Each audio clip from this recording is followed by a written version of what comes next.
My name is Gord Stellick, and I'm the morning host on the All Sports Show on the Fan 590 with Don Landry. Thank you.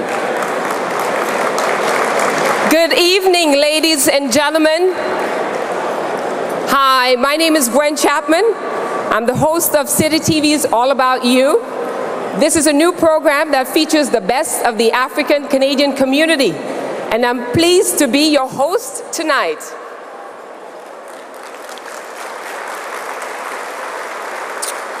And we're looking forward to an enjoyable evening. We're going to try to keep things moving, and to get things underway, we invite you to rise and join singers Tracy and Makala Tomlinson in the singing of our national anthem.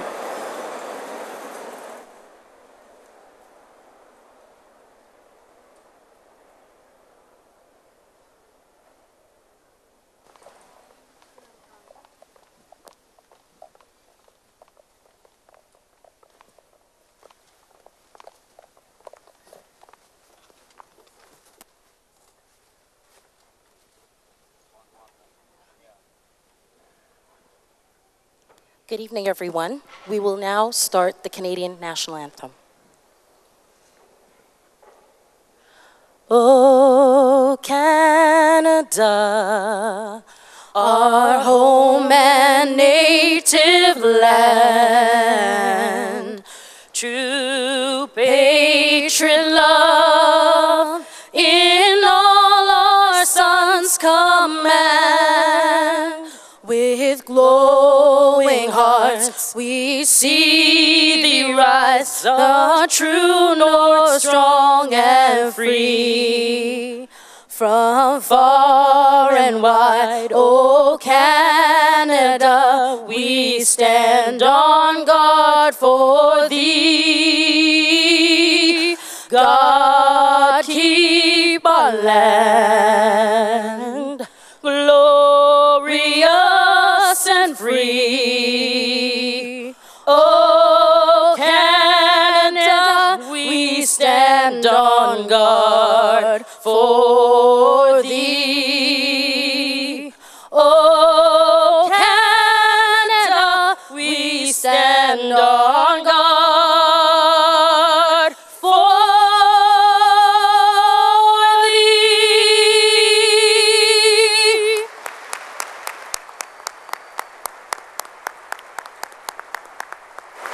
Thank you very much, Tracy and Makala, for that wonderful performance.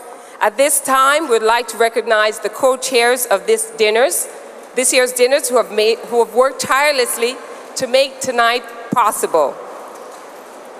John Prato,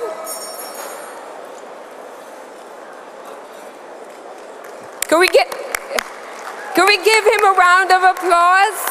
It takes a lot of work to make this happen. Gay Mitchell, Steve Gupta, Joseph Vitali, and most of all, thank you to you and your committee for all the hard work you've done. Thank you all for coming out. We're also going to acknowledge a number of special guests with us this evening. Like when I work with the Leafs, same thing now. They're not in the playoffs, so everyone's able to make it tonight. No one had excuses to duck out, so this works out well. And we don't know where they're situated, maybe if they can wait, but certainly give them a round of applause when we join in welcoming former premiers Bill Davis and Mike Harris.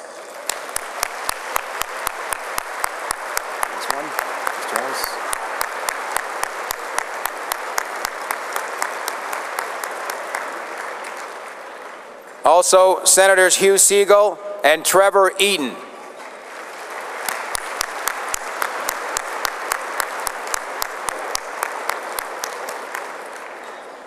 On the federal side, Barrie MP Patrick Brown and Ministers Jim Prentice and Jim Flaherty.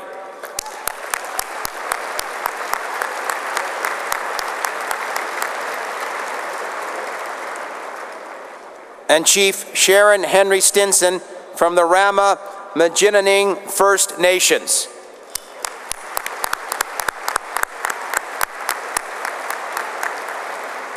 Now, I think we have about, how many thousands here? Maybe a couple of thousand?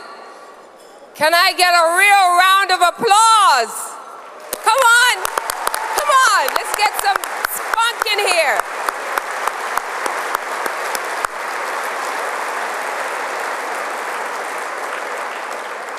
We're very pleased to have a number of the municipal leaders in attendance tonight.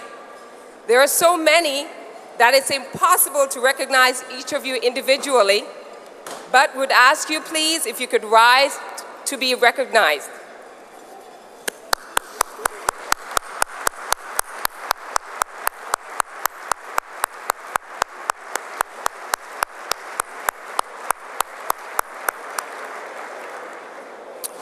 And again, thank you for all your work. Thank you for coming. And what we'll do now is, ladies and gentlemen, please turn your attention to the video screens and join us in welcoming your Ontario's PC Party Caucus.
Ladies and gentlemen, we're going to bring them up here, starting off from Waterloo, Wellington, Ted Arnott. From Haliman, Norfolk, Brant Toby Barrett. Representing the Halton riding, Ted Chudley. From Simcoe North, Garfield Dunlop. Representing Whitby Ajax, Christine Elliott. The MPP from Oxford, Ernie Edmond.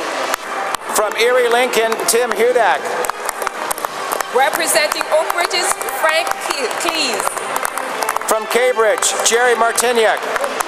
Representing Perry Sound, Muskoka, Norm Miller. From York North, Julia Monroe. From the riding of Durham, John O'Toole. Representing Leeds, Grenville, Bob Runciman. From Burlington, Joyce Savlin. The MPP for Halliburton, Victoria Brock, Laurie Scott. The Dean of the Caucus from Lanark, Carlton, Norm Sterling. Representing Barrie, Simcoe, Bradford, Joe Tescona. From Simcoe Grey, Jim Wilson. From Kitchener-Waterloo, Elizabeth Whitmer.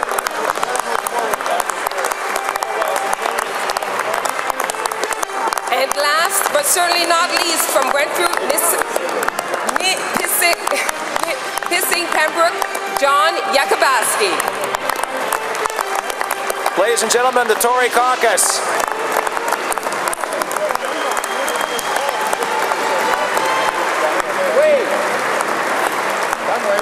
Well, as well here, it's getting a little crowded up here. It's going to get more crowded because we're going to welcome a number of our nominated candidates who are also with us tonight. Our candidate from the riding of Etobicoke Lakeshore, Tom Barlow. Our Brampton West candidate, Mark Beckles. From Oakville, Rick Byers. Our candidate from the riding of London Fanshawe, Jim Chapman. From the riding of Trinity Spadina, Tyler Curry. Our candidate from Scarborough Southwest, Gary Crawford. From Prince Edward Hastings, Eric Denuden. From our Peterborough candidate, Bruce Fitzpatrick. How are you? Oops. Our candidate from Dufferin Caledon, Sylvia Jones. From Etobicoke North, Mohammed Qasim. our Lambton, Kent, Middlesex candidate, Monty McNaughton. From the riding of Etobicoke Centre, Andy Pringle. From Toronto Centre, Pamela Taylor. And from Stormont, Dundas, South Glengarry, Chris Savard. Ladies and gentlemen, all the candidates, nominated candidates.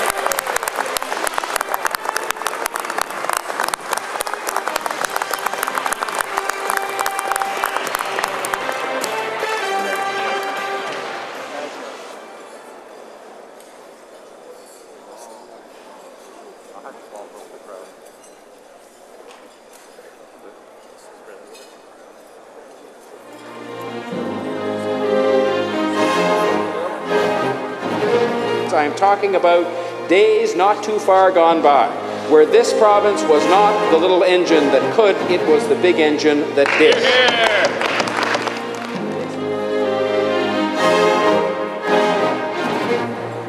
People are buying a dream when they buy these tickets. They expect that the system's going to be fair and trustworthy. They expect you will take those interests to heart and deal with those problems when you find out about them. You have seen this throughout as nothing more than a small communications issue when people's money was being stolen. Why won't you simply do the right thing? What are you trying to hide? Appoint an independent investigation if you have nothing to hide, and let them look at your office and the minister's office.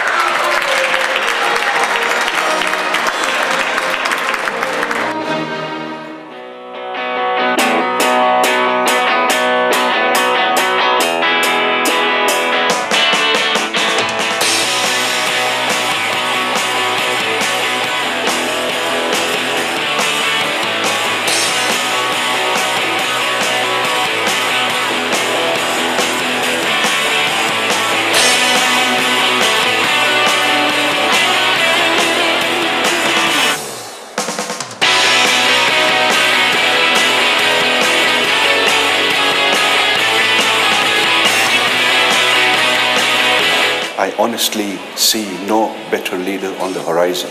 His ability to understand the situation and then diligently working to implement their solutions.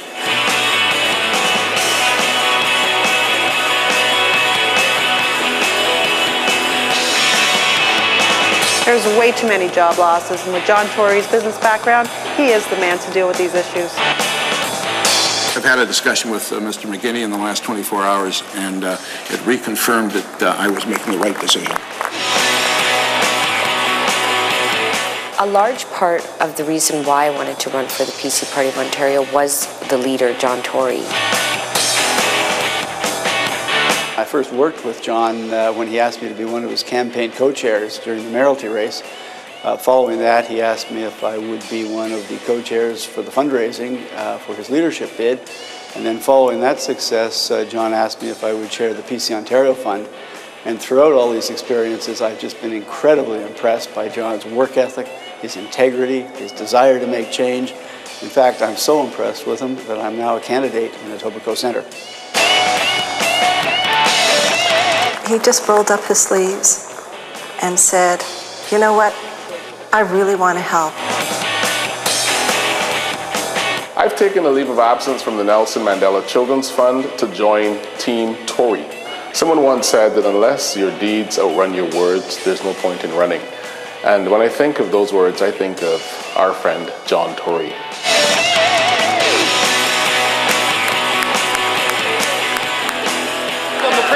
The problem the Premier has here is he is confusing the public interest with his own partisan interest, and that's why he says... We can't afford to continue with Mr. McGuinty's disrespect and disregard for your money. I intend to change the way government does business. We must stop the waste and see some accountability for a change. I've never known any other way in business or in family life. The same rules must apply to government as well. Ladies and gentlemen, please welcome Barbara Hackett and the leader of the Progressive Conservative Party of Ontario, John Tory. Let's get it started in here.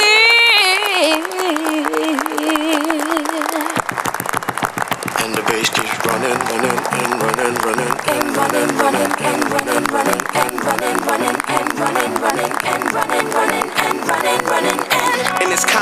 next. There's no disrespect, so when I bust my rhyme, you break your necks. We got 5 minutes for us to disconnect from all intellect and let the rhythm affect. To lose the inhibition, follow your intuition, free your inner soul and break away from tradition. Cause when we be out, bullets bullet we out. You wouldn't believe how we wow shit out. We burn it till it's burned out, turn it till it's turned out. Act up from northwest, east side. Everybody, everybody, let's get into it. Get stoked, get it started, get it started, get it started. Let's get it started. Let's get it started in here. Let's get it started. Let's get it started in here. Let's get it started. Let's get it started in here. Let's get it started. Let's get it started in here. Yeah. Lose control of body and soul. Don't move too fast, people just take it slow. Don't get ahead, just jump into it. Y'all hear about it? The P's will do it. Get started, get stupid. Don't worry about it, people will walk you through it step by step like an infant new kid. Inch by inch with a new solution. Transmit hits with no delusion. The feeling's irresistible and that's how we move it. Everybody, everybody, let's get into it. Get stoked, get it started, get it started, get it started. Let's get it started. Let's get it started in here. Let's get it started. Let's get it started in here. Let's get it started.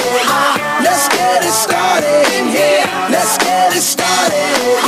Let's get it started in here. Yeah. Running and running. Come on, y'all. Let's get cool. Let's get cool. And while out get cool. Let's get cool. And while out get cool. Let's get cool. And here.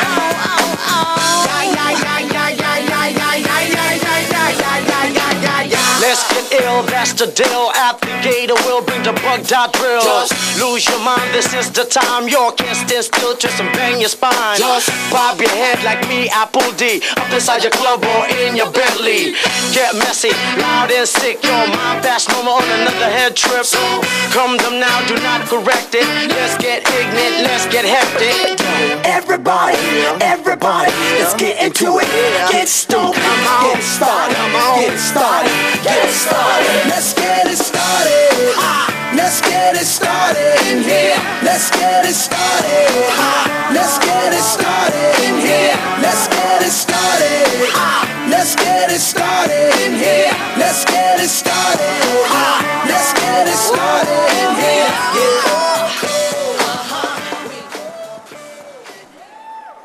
I was just asking Barb if I had any lipstick on me after that, but ladies and gentlemen, I'm just delighted you're here. I should tell you that Barb and I don't get to go to a lot of intimate dinner parties like this anymore, so it's a real treat.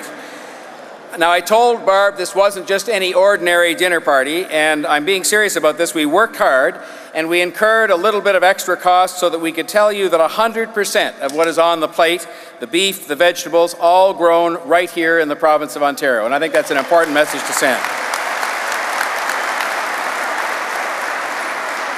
Now, aside from that, you might ask me how I got Barb here. And it was simple. I just said we were meeting a few friends for drinks at the convention center, and then we'd go somewhere for dinner. It works every time.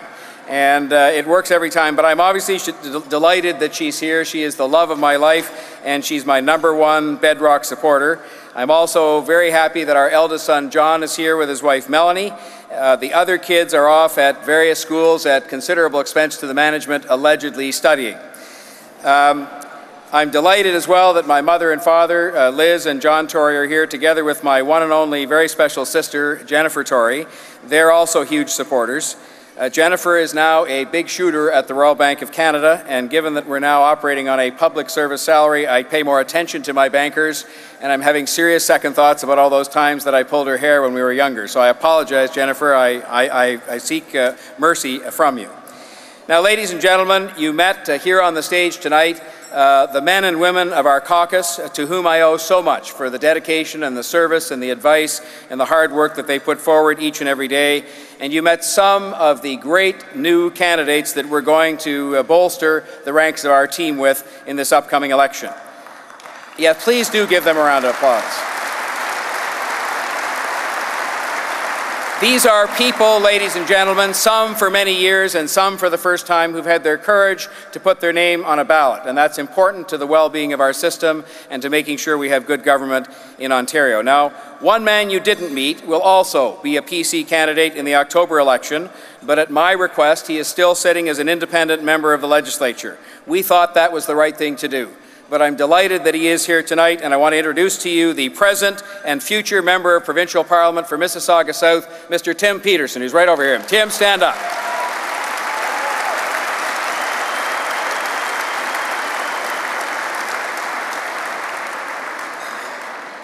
I didn't say this to Tim's mother and father, who I had the privilege of meeting. They're 94 and 93 years old, I think. They live in London, Ontario, and I went to visit them after Tim joined our party. I didn't say this to them, but the way I look at it, it's one brother down and two to go. Ladies and gentlemen, I just take each day as it comes, and a lot of the days bring surprises. I heard this morning when I woke up, many of you I'm sure did too, that David Miller this morning has given up his card in the New Democratic Party. So I started to think to myself, well, never mind, we won't go there for tonight. Now, just so you know, it's not all tough out there on the campaign trail. I was in North Bay about a month ago. I was doing an early morning radio interview. It was about 20 minutes long, and near the end of the interview, about 8:15 in the morning, the host said there was just one more question he wanted to ask me, and I said, sure, anything you like. And he said, would I agree to have a beer with him? And he pulled two cold beers out from underneath the table. This is at 8:15 in the morning. We were on the air during this entire exchange, and I said to him that I hadn't had a beer at 8:15 in the morning since I was about 19, when for some reason I used to think that was actually a good idea. But sure, why not? So he snapped the tops off these bottles, and there we sat on the air, sipping the beers and talking. A minute or two later, I came to my senses, and I asked him what I was supposed to do about the fact that I had a meeting with the mayor of North Bay a half an hour later, and that what I would say to him when he asked me why I had liquor on my breath at 8:45 in the morning. The radio host, helpful as always, told me that was my problem. So that's what it's like out on the campaign trail. You have to always be prepared for the unexpected and always be prepared to have a barley sandwich for breakfast, whether that really would be your first choice or not. Ladies and gentlemen, I want to... Are you clapping because I drank beer at 8:15 in the morning? I used to think nothing of that. As you may have read, there were various other things I used to do at 19, including listening to Jimi Hendrix, but I don't do that anymore either. But anyway, we won't go there for tonight. Ladies and gentlemen, I want to begin by extending a sincere thank you to the organizers and to the committee who put this dinner together. In particular, there were 4 co-chairs who were introduced to you earlier, but I just want to say a very personal thank you to them: John Prado, Gay Mitchell, Joe Vitale, and Steve Gupta. This is a lot of work, and they work really hard.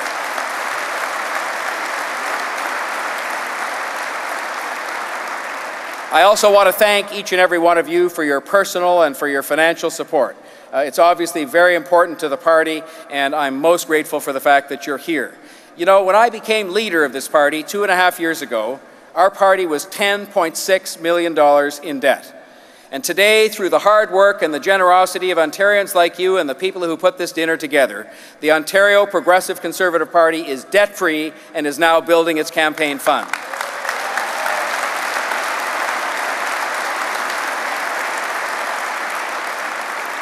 This is more than just an accomplishment to be proud of. It gives us a foundation to run a strong PC campaign in every single riding, without exception, in Ontario this October.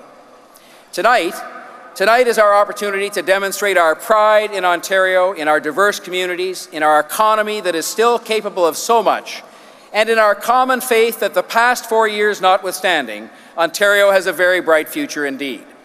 And so tonight I want to talk about leadership.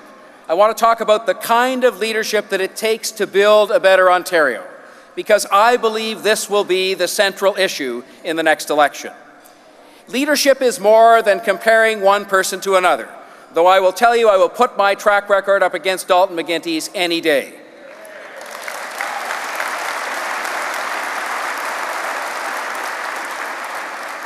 I was hoping you'd clap for that.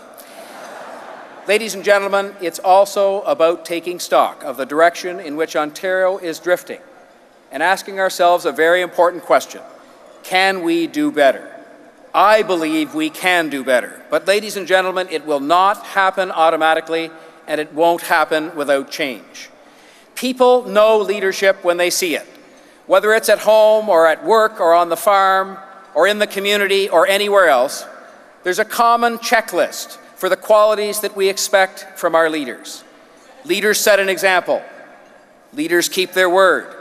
Leaders are not afraid to make tough decisions. Leaders have a plan. Leaders determine the right course of action and they follow it even when the going gets tough. In fact, they follow it especially when the going gets tough. And real leaders welcome accountability. The people in this room know that real leaders don't just welcome accountability, they thrive on it. Now I ask you, do these qualities describe Dalton McGuinty? And sadly, I would suggest the answer is no. Dalton McGuinty n'a pas tenu les promesses qu'il a faites aux Ontariens. Pour lui, politique et vote sont plus importants que vos intérêts. Dalton McGuinty vous empêche de travailler pour créer un Ontario meilleur. Il n'a pas fait les choix difficiles, jamais il ne veut accepter de responsabilités. Il n'est pas le chef fort dont l'Ontario a besoin. By breaking dozens of major promises he made to the Ontario people, by placing polls and politics ahead of the public interest, Dalton McGuinty has prevented all of us from working on a plan for a better Ontario. He has failed to make the tough decisions. He has ducked accountability at every turn. He hasn't been the strong leader Ontario needs. Now, as you may have heard, I once ran a couple of fairly big companies. I had a lot of help from Ted Rogers, but I once ran a couple of fairly big companies. One year during that time, and it was a wonderful time, we had serious problems with our internet service. Those problems affected hundreds of thousands of people. We didn't run, we didn't hide, we didn't look for somebody else to blame. Instead, I assembled the best team I could. I did what you would do. I assembled the best team that I could. I went on television to speak to our customers directly, and I accepted responsibility for the problem. And we then, as a team, committed to fixing that problem as quickly as possible, and then we fixed it. Leadership wasn't about a photo opportunity, it was about taking responsibility and getting something done.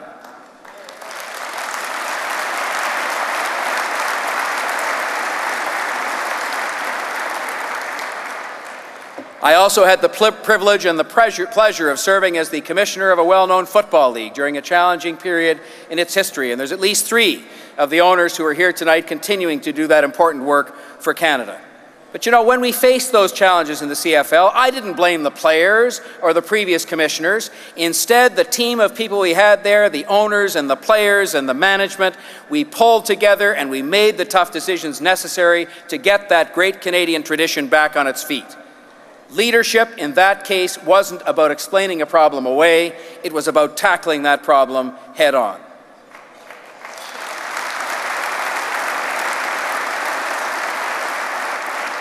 I've also worked with many wonderful and dedicated volunteers for charitable causes like the United Way. And as many of you in this room will know, even in charity work, there are unexpected challenges that you face. For instance, I was the chair of the United Way campaign when the 9/11 tragedy struck. We didn't throw up our hands and just assume all the money would go to New York because a lot of people were wanting to donate there. We rolled up our sleeves and we came through for the local families who were relying on us. Leadership in that case was measured not by the best excuse we could find, but by the new record we set for the money that we raised.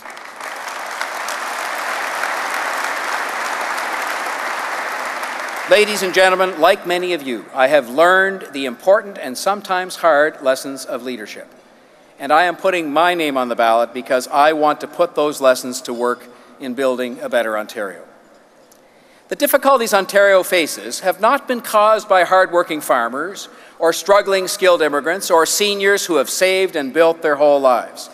The decline we have seen is not the fault of students who want to learn and get ahead. It's not the fault of teachers who care deeply about the kids in their classrooms. These pressures don't come from the shop floor or the trading floor or the research lab or the pulp mill. No, in fact, they come from one place, and that is a directionless government that has not kept its promises, a government that has not been accountable, a government and a premier who don't have a plan for the future, and a government and a premier who have proven they are not up to the challenge.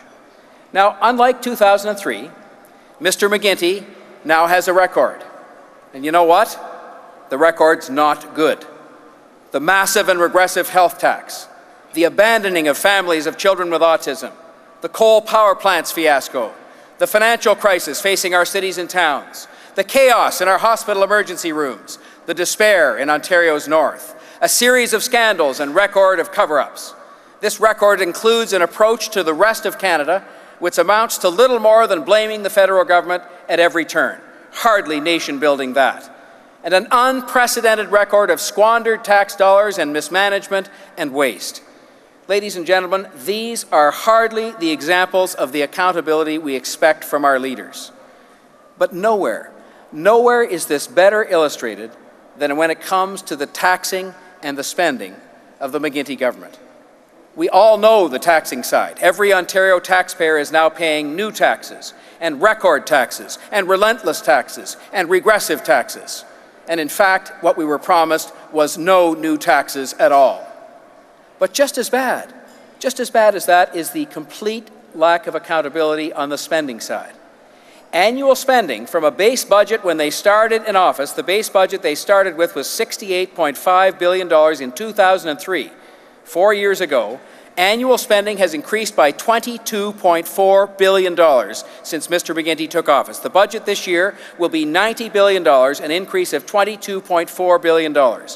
That's $4,500 in new spending for each Ontario household. $750,000 in new spending for every hour Mr. McGuinty has been Premier. Now, real experienced leaders know that it's not how much you spend that really counts, but what you get and what you deliver for the money that you spend. So what do we get? What do you get for this $22.4 billion? Well, here's what we get. Emergency room wait times that are now 6 or 8 or 12 hours, many times the government's own benchmark, after the expenditure of $22.4 billion in additional tax money. Many more kids studying in split grades and portable classrooms. Increasing gridlock, meaning more people stuck in traffic, away from their jobs, away from their families. Ask yourself for just a minute whether anyone in this McGuinty government cares about value for money. I sit across from these people in the legislature, and I find myself asking that same question either directly or thinking it every single day. But I know what the right answer is, ladies and gentlemen. They should care because it's not their money, it's your money. And I can tell you I care deeply about it and about value for money.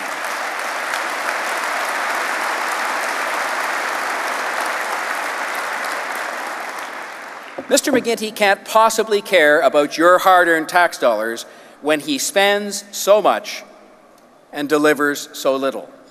And not a minute's thought is given to the poor, old, ordinary taxpayer who goes to work, plays by the rules, pays the taxes, and yet when Mr. McGuinty has, as he does this year, hundreds of millions of surplus dollars, not a single penny is given back to the people who earned it. Not a single penny. Ladies and gentlemen, we will act very differently. We will act very differently. First of all, we would have begun this year in this budget to eliminate that regressive health tax.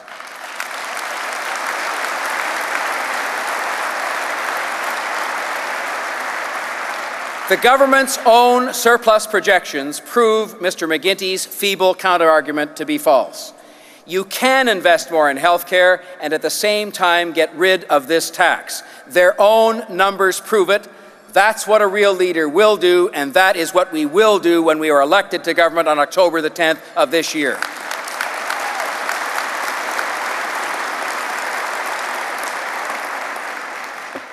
With the same growing budget surplus, because it's growing year to year over the period that the Minister of Finance projected, you could begin to eliminate the capital tax before 2010. If it's a good idea in 2010, then why isn't it a good idea to begin to eliminate this job-killing tax right now?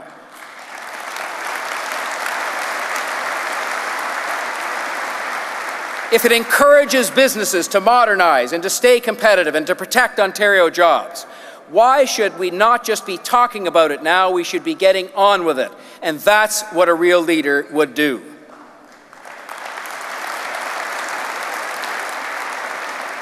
Ladies and gentlemen, these are some of the differences between Mr. McGuinty and me.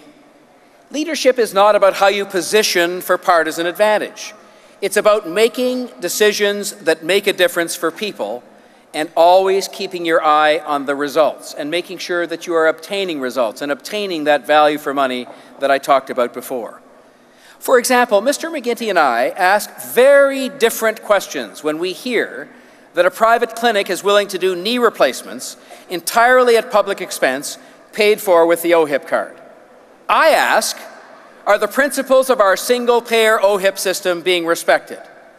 Will this help ease the backlog and provide quicker, more accessible care? I ask, will this make a difference to people waiting months and years in pain for those knee replacements?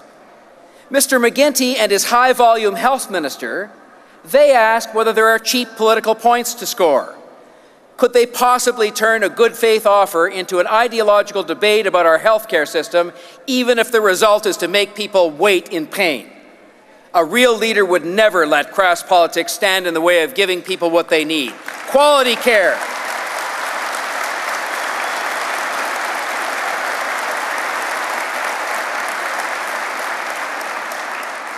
What they need is quality care on a timely basis, all paid for with their OHIP card.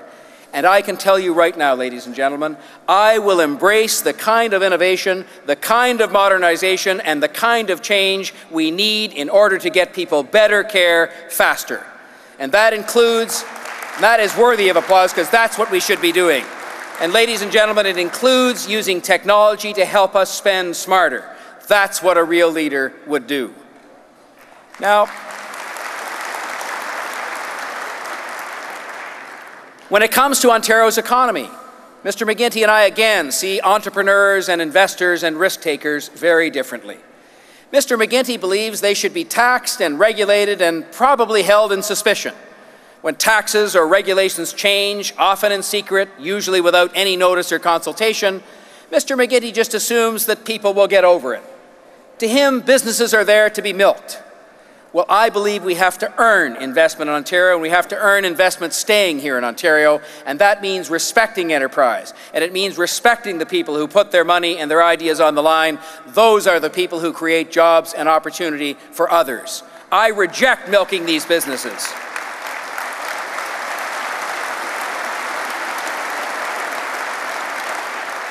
We don't need to milk these businesses. We need to nurture them. We need to help them create opportunities and jobs and grow our economy. We need a competitive and steady and reliable tax and regulatory climate if we're going to make Ontario a magnet for investment again. That is what a real leader must do. And ladies and gentlemen, real leadership also means showing resolve on one of the defining issues of our times, and that is the environment. There's a lot to do on the environment. You know, Ontario's Independent Environmental Commissioner's most recent report on the McGuinty record was called Neglecting Our Obligations. That's what he called it. An independent officer of the legislature, he called his report Neglecting Our Obligations. That's how he summarized the McGuinty government's records. Well, ladies and gentlemen, that neglect must stop. And with our plan, it will. First, let's look at global warming. The fight against climate change is the new normal, which we must all face. We cannot afford to pass this challenge on to our children and grandchildren. We must take meaningful, real steps to address greenhouse gas emissions, starting now. And real actions means the same thing as it does for most of you in what you do each and every day. It means real targets and real accountability for results. The Government of Ontario, it's interesting to note this, the Government of Ontario has never set a target for reductions in greenhouse gas emissions. Not for 2050, not for next year, not for next month. Well, we need targets. We need short-term targets. We need intermediate targets. We need achievable, believable targets to bring our emissions down. And I can tell you right now, a John Tory progressive conservative government will set as our interim goal achieving the first 10% reduction of emissions below 1990 levels by 2020. Now,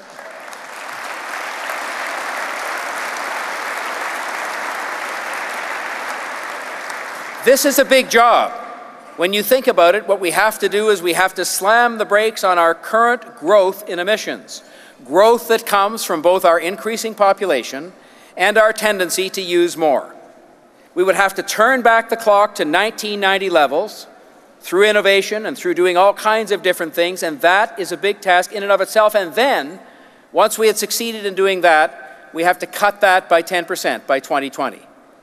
Based on our past performance, that would be a real achievement. So how will we get there? Well, we will use first and foremost all of the tools of government. I talked before about government and leaders leading by example. We've got to use all of the tools of government to lead in the task of using less energy. And when we do consume it, we will consume it more efficiently. And that has to start with that government leadership that I talked about. I'm already on the record as calling for the Government of Ontario to lead the way in making Ontario a world leader in the energy efficiency of government buildings and workforce. It's got to happen. Conservation by all of us will be a cornerstone of getting us to where we want to be. But it also means being smarter in the way that we generate energy. We have to remove the barriers to investment in new green generation technologies. They don't represent the answer, but they represent a part of the answer going forward. Cogeneration, wind, geothermal, solar, they all have to be a bigger part of our generation mix in the future. And that means putting in place policies that will make them a reality. It's only going to happen with some leadership and with some incentives. And ladies and gentlemen, I'll say one more very important thing. For our environment, for our economy, for a secure energy supply and Ontario's future, we also have to get going on nuclear power as well.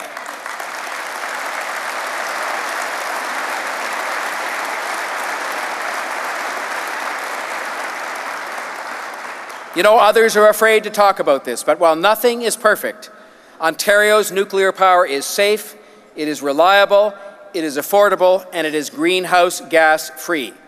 Mr. McGuinty has dithered for 4 years. Nothing has been done. We must meaningfully advance the process for building new nuclear capacity right away.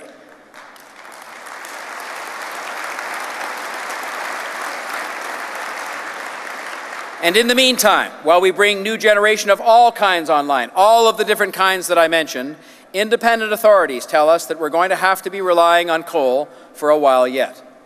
Independent authorities tell us that. Mr. McGuinty, he promised to close all of Ontario's coal-fired generating plants by 2007. He stood in the legislature and he warned us that dirty air contributed to more than 1,800 premature deaths every year, and that the annual cost to the healthcare system was $1 billion. He said that's why we would have cleaner air by 2007, come hell or high water. Those were his words, hell or high water. Well, as you know, it's now 2007. The coal plants are still open, the air is still dirty, and the new technologies that could help us make a real difference remain a prisoner of Mr. McGuinty's coal fiction. That is not leadership. The coal plants will be a smog and a greenhouse gas problem until we turn them off or clean them up. We can't turn them off until we replace the power they generate. Independent experts say that will be at least 7 more years. Our energy security and thousands of jobs that depend on it are far too important to play politics here. The faster we complete our strategy of energy conservation and investment in new generation capacity of all kinds, the faster we can replace the coal plants. But I say to you, ladies and gentlemen, in the meantime, we must explore and whenever possible invest in technologies like carbon sequestration, innovative ideas that will help us meet the challenges of greenhouse gas reductions.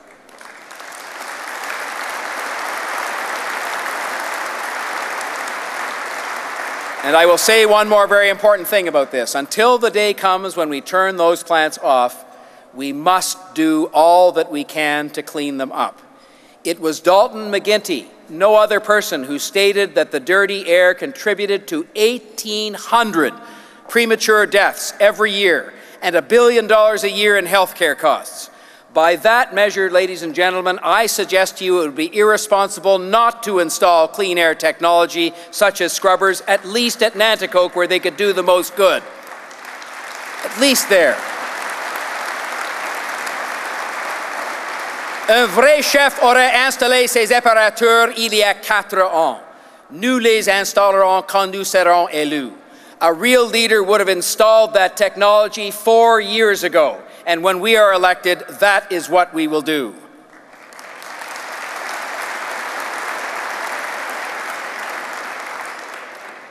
People think in different ways about the challenges of cleaning up the greenhouse gases and cleaning up the environment and moving to new sources of energy. I believe that if we harness the innovation of enterprise, if we work in partnership with people who have the ideas they want to put to work, we can guarantee a cleaner, greener environment that will both strengthen job security and open up new opportunities for us here in the province of Ontario.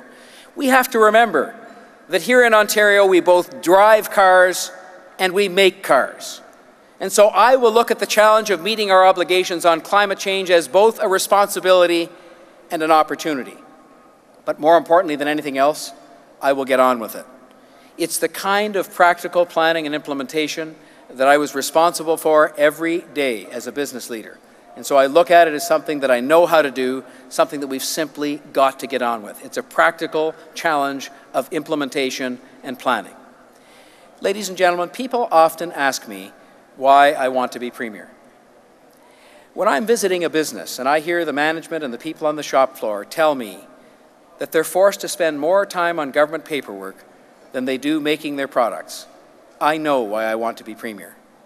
When I'm on the farms and I have hardworking farmers look me in the eye and tell me there's no future in farming for their kids, I know why I want to be Premier. When I see a $36 billion healthcare system that is generations behind the basic use of technology that you use all day, every day to manage properly, I know that as Premier I can add real value. When I meet with the members of Ontario's diverse communities, our Black communities and our Muslim communities and Asian communities and others, I see firsthand the talent and goodwill that exists in these communities. But when I see far too many of these good people and their kids still held back by misunderstanding or lack of access to opportunity, I know that I can make a real difference as Premier of this province. You know, I recently joined a group of friends who were raising money for the family of a child with autism. And they were raising that money so that that young couple could afford the treatment needed by their 4-year-old son, $73,000 a year for that treatment. When I heard that they have put their house up for sale to pay for that treatment, that they had to have their friends, or that their friends felt they had to have a fundraiser to help them pay for that treatment, and that these 2 young people were thinking of moving to Alberta because that government in that province will fund the same treatment for their child, I knew why I wanted to be Premier of this province.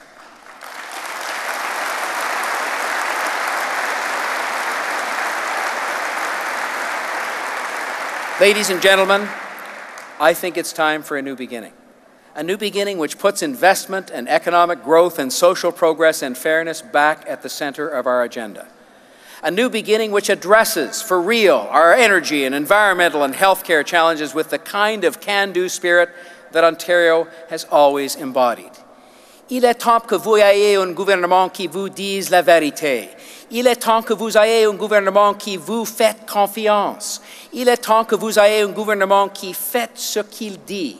Il est temps que vous ayez un gouvernement qui promet seulement qu'il peut accomplir et qui tient les promesses. It's time for a government, ladies and gentlemen, that tells the truth, that trusts the people, and that has the common decency to mean what it says and only to promise what it can deliver, and then to deliver on those promises.